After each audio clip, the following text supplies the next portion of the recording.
coming out here after 30 years. Yeah, I ain't got nothing, but I'm gonna have something because I'm rich in personality, you know, and I'm rich in love. My family love me, and that's really all that counts.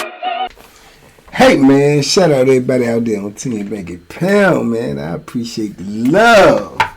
Yeah, man. I appreciate the support. Something happened to my soundboard already. I just got back. I ain't testing nothing. I'm gonna wait for see it, so I can't hit my soundboard. But anyway, applause and gunshots. Yeah. Let's go. Let's get it. Hey man, I'm glad to be back, man. I love y'all. I miss y'all. Hope y'all miss me. Let's get back on track, man. Let's get this thing started. And I'm gonna start this thing with a new episode, man. If y'all want some more of these videos, y'all let me know. And we'll take it from there. You want to let me know in the comments, man. Like, comment, share, subscribe. Let's go. We on the road to 110K. Let's get it. Let's do it. This is going to be a series, man. Maybe a series, depending on y'all, about Munchy, Mon, and me. Munchy, Mon, and me. This was my dogs right here, man, when I was on Sussex 2, right? Sussex 2, man. I was on one side of the pod. There's two pods in each on the bottom, left and the right. I think I was on the left side, and I was in the cell with my homeboy Tim. But they ended up moving me on the other side because they needed a barber over there, and I was the barber, right? So I ended up moving over there because they was in need of the barber. So they moved me out of the cell and put me over on the other side. When I go over the other side is when I ended up, I had already seen Munchy and Mon on the yard, but I ended up, meeting them and talking to them and chopping it up with them. Them later on became my dudes, man, my youngin'. Munchy and Mon was already tight. They was already cool, right? When I say free Munchy, that's who I'm talking about. You know what I'm saying? I'm talking about him when I be hollering out free Munchy in my videos or whatnot, because he's still locked up, man, trying to get his freedom, man. 31 years and counting, man. 31 years and counting. James Harden, man. We got a petition out right now to try to help get him out. But anyway, so Munchy's a little dude, man, and I ended up liking Munchy, man, because Munchy is real funny, and Munchy is short, man. He probably like about 5'5", 5'6", but he from DC. You know what I'm saying? So he was home team already. Real funny dude, man. I mean, the way he talked, he always laugh. He got one of them talks where he be talking and he laughing about everything he saying, and he would say some of the most outrageous, crazy, silliest stuff you ever seen in your life or heard in your life. And then you had Mon, man, and me and Mon had met before because, we had the same name, you know what I'm saying, same last name, and I had got to know him as well. So they was cool. They ended up getting cool with me. They was working out a lot in the block. So when I moved in the block, I always work out too in the block. You know what I'm saying? When everybody go to eat. So we started getting cool, talking about working out and all this and all that, man. I'm older than both of them. So, but I had everything going on when I was on this camp. I was already locked in, man. And on Sussex 2, I had everything that I needed. You know what I'm saying? As far as like in the penitentiary. At this time I was still with my ex-wife. She was coming up every weekend. I had a little CO on the payroll where I could more or less facilitate anything that I needed to get money. I'm eating good. I'm living good. I'm doing well up in here. So everything is beautiful. I don't really need nothing. So when I move over to this block, it don't stop. You know what I'm saying? This is probably the one institution that I was on, or I would say at this period in time. I ain't gonna say the institution. At this period in time, being that I was on this institution, I didn't even want to leave to go to another prison. I didn't want to get transferred because everything was running so smooth. I got to the point where the police weren't messing with me. You know what I'm saying? I done had my issues with the COs and got them in order where they know where I'm coming from, who I am, and how to deal with me, and vice versa. I had a couple of police that did do a few things for a little change. So that's where you want to be in the penitentiary. If you got to be in the penitentiary, you want to be in a position where you can live comfortable without having a lot of stress on you or less stress on you, because you're always going to have stress when you're locked up. So I was in that position. Munchy and Mon is hustlers too. They trying to get on, get their money, do this and do that. Mon was a, quote unquote little kingpin on the street before he was 20. You know what I'm saying? He was getting a whole lot of money. I mean, a whole lot of money, man. Mon had people that actually ended up coming working there. Female COs, female nurses and stuff. All that was probably from his city or around him. He actually had people there that he used to mess with their daughters and had put cars in their mama name to hide the money that he was getting. That's how much money he was getting on the street. Crazy. True story. So, we ended up getting cool, man. Then we started talking about doing this, doing that. They wanted to, man, I know you got the people's, man, woo-woo. So they wanted to get in the car with me, like, look, I could get this or I got that. And we started shaking and baking. And the next thing you know, we had the compound basically on lock. It wasn't really nothing going on there on a consistent basis. There's always things going on the institution. Somebody always get money. But as far as a consistent basis, where you could get it all the time and you had a locked in roller, we had that. So we became the whole movement on that. Whatever you wanted, we could get it. You know what I'm saying? Because we had one roller and then we ended up getting another roller. So we really, doing our thing on this institution, man. We getting it.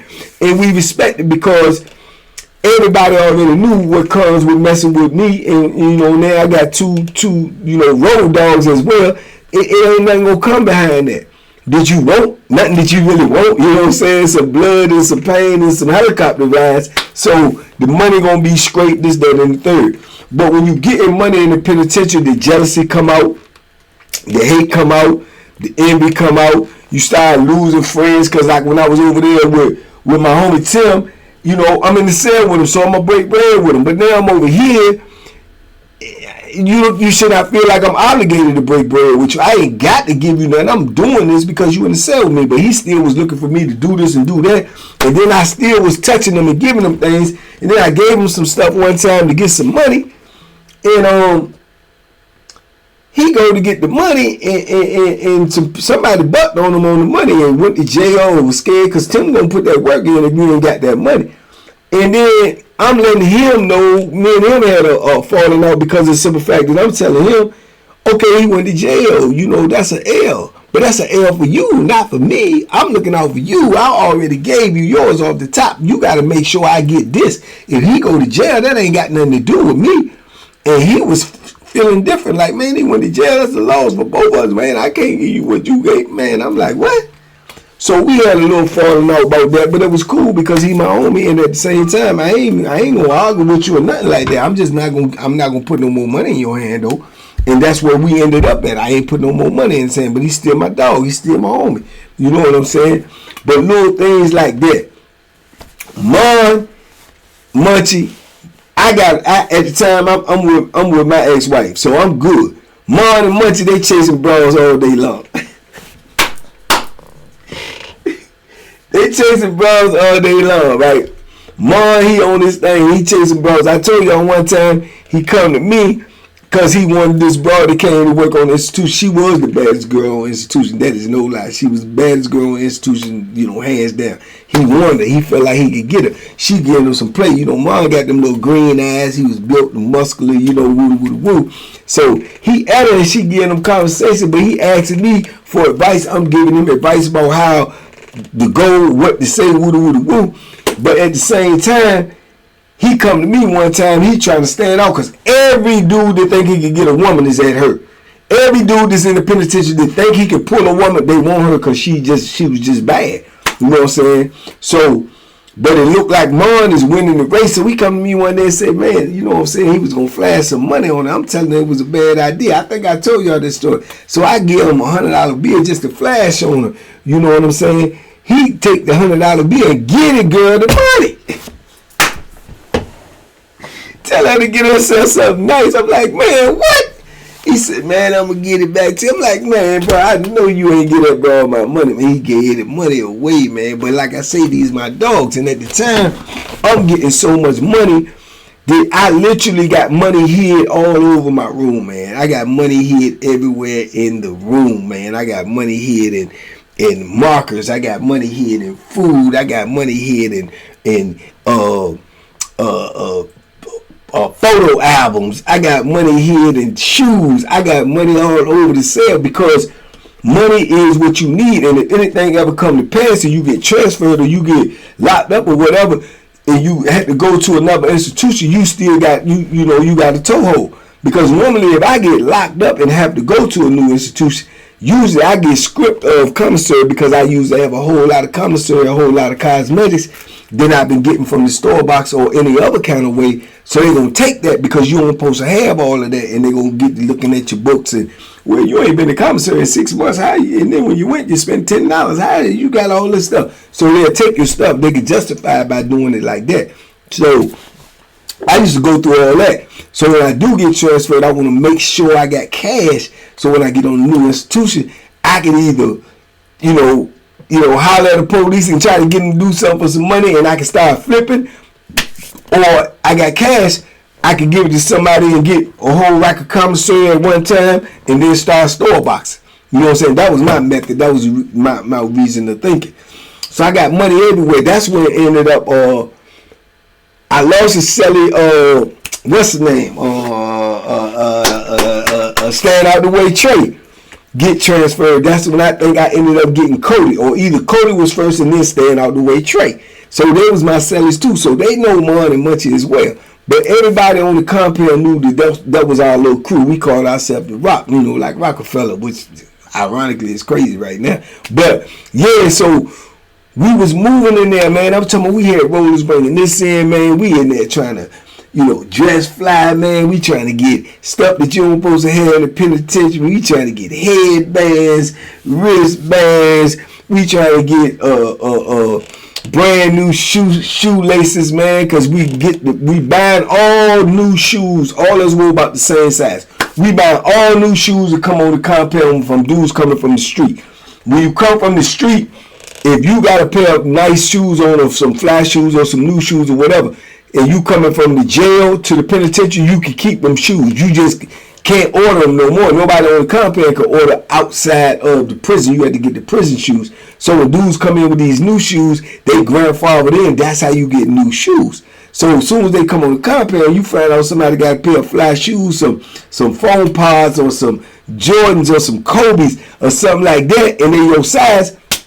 We down on them. You got that cash. Wait, what you want for them shoes? I give you $300 right now. Woo. Dude gonna do it because he just getting in the penitentiary and he don't know, that's some money for him. So that's how we was getting new shoes. We you know what I'm saying? We dressing fly. We doing all this. Man, we just wilding on this joint. But we feeling good though because we in the penitentiary. I remember telling these young, I said, listen, man, y'all better enjoy this, man. Hey, what you talking about, man? You better, man, y'all ain't gonna never live like this no more, boy. Y'all better enjoy this, I'm telling you. Because by now, I done been in the penitentiary a minute. I know things that they don't know. I seen things that they ain't seen. I know this is real. To have a run like we had on there, and I'm talking about a good 2.5 year run, man. You know what I'm saying? Where everything was smooth, where we ain't had like the real police problems or nobody really dropping a dime on us. Dudes, like I told you, when you get in that sack, dudes don't really want to drop a dime on you because a lot of dudes want to get high. You know what I'm saying? They want you to stay around. They want to get high, especially if you the only show in town. And we was really like the only show in town that was consistent. You know what I'm saying? So it was a good run, man. Ain't nobody want to get locked up. Ain't nobody want to really get in no beats, no get in no trouble or nothing. So it was just rare, and I could see it. Very rarely can you acknowledge the moment if you in the moment. I was able to acknowledge the moment. I was like, man, this is. I used to be so paranoid, nervous, because I'm like, man, this is going too good. This is going too smooth. It was crazy, man. I'm going over to the visiting room, every weekend. Sometime over there, I'm able to. I mean, it was just crazy. I could, I got real watches on. I got real jewelry on. I got real cash money. You know what I'm saying? Only thing was missing was a cell phone, but we ain't know nothing about the cell phone at the time. And during this time, we knew nothing about the cell phone. You know what I'm saying? If we knew about the cell phone at this time, we'd have had a cell phone. That's how smooth things was. We mealed up every night. We eating big meals. We working out during the daytime, staying in shape. We going out on the yard in the evening, man, just acting like we fly like we real superstars because we got on clean clothes and, you know what I'm saying? And we all in the penitentiary. We all locked up. But we walking around like bosses and they treating us like bosses. Dudes is treating us like bosses. Because they always looking, you know what I'm saying? Man, look, man, let me get some weed. Let me get a little break, man. Let me get 3 for 1. And, you know, and all of that. So it was just like a good time, man.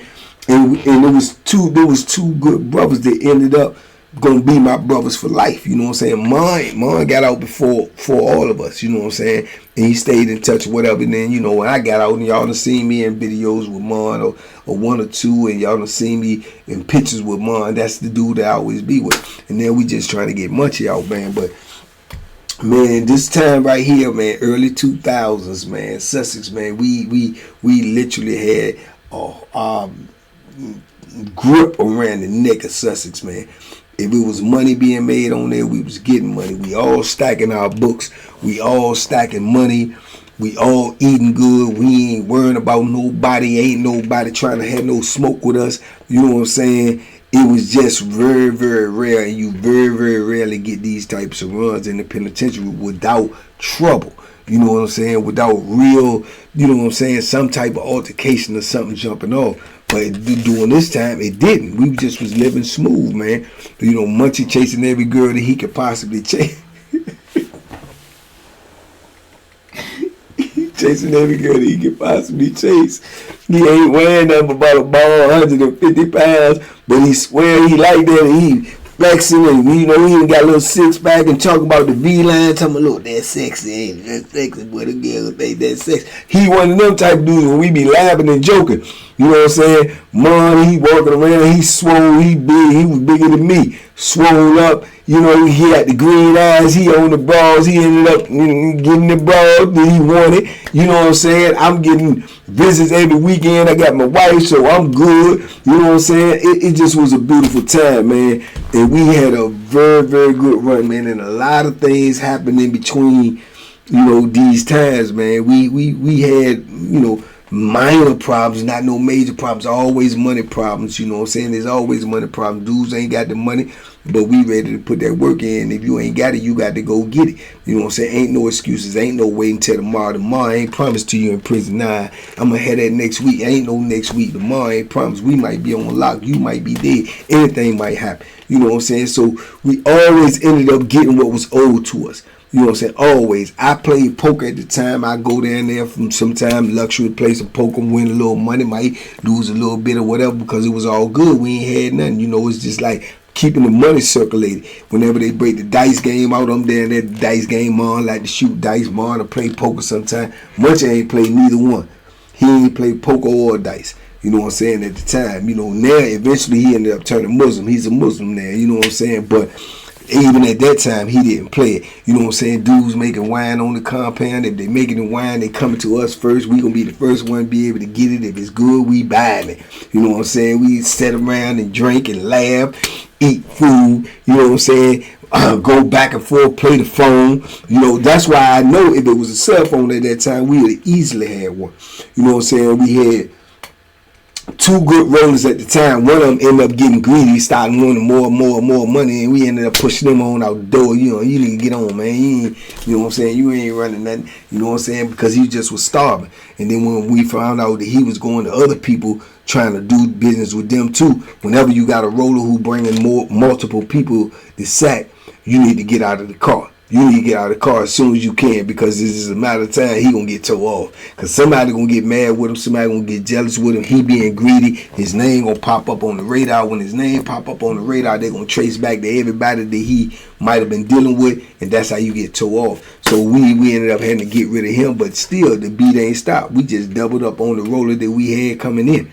You know what I'm saying? We doubled up on him. Man, we was literally from time to time, man, getting like, man, I remember one time, man, we got almost like a pound of reefers, man. Do you know how hard it is to get a pound of reefers in the penitentiary? And do you know how much money you gonna make off a pound of reefers in the penitentiary? Oh, I need the gunshot button. Oh my God, man. It was just a beautiful time, man. And then one time, we had got some coke in. We had so much coke, man. I had never even seen that much coke in my life. I never even seen that much in my life. Mom had some type of connect with some type of dude on the street, and he sent it in. And I can remember being on the yard. We was walking on the yard, and he had copied from the rotor, but we on the yard. So we got to go back in, too. So he had seen it. We hadn't seen it. Me and Munchy ain't seen it. He had copied it, but we hadn't seen it. So we on the yard, and he trying to say, man, y'all ain't gonna believe how much this stuff I got on me right now. I'm like, why you got it out here? He said, I just got it from the roller back in the joint. So he said, I said, man, what? He said, man, y'all gotta see this. You gotta see. I said, man, don't pull that out here. Pull that out here. He was like, man, and here go Munchy. Let's see. We gotta do. We get over there in the corner. I said, man, they got cameras out here everywhere. He said, man, they ain't gonna see it. Just get in a circle. We get in a circle. So we like 3 people like locked in like this. So he pulled that joint out the shoulder. Man, there was so much cocaine in that joint, man. He looked at that joint, and the first thing he said, and I'd never forget it because it was so clear, he said, we rich.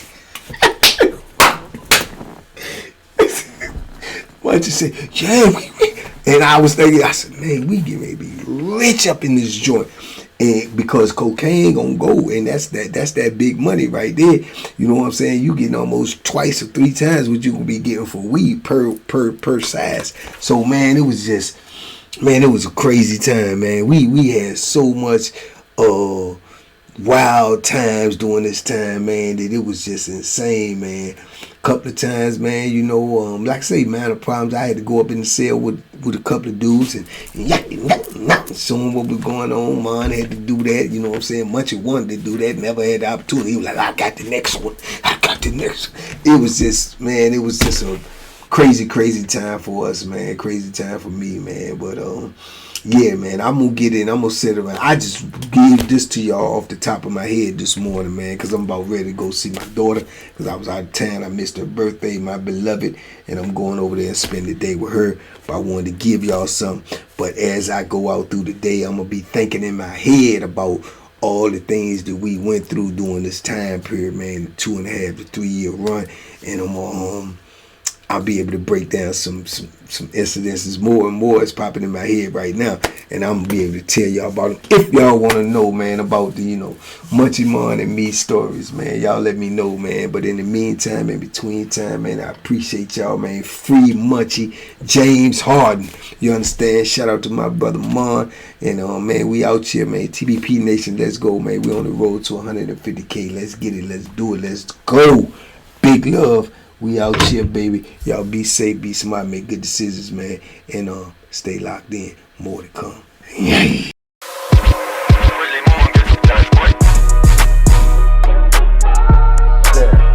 The banking special. Yeah. Pure deliciousness. Pure deliciousness, man.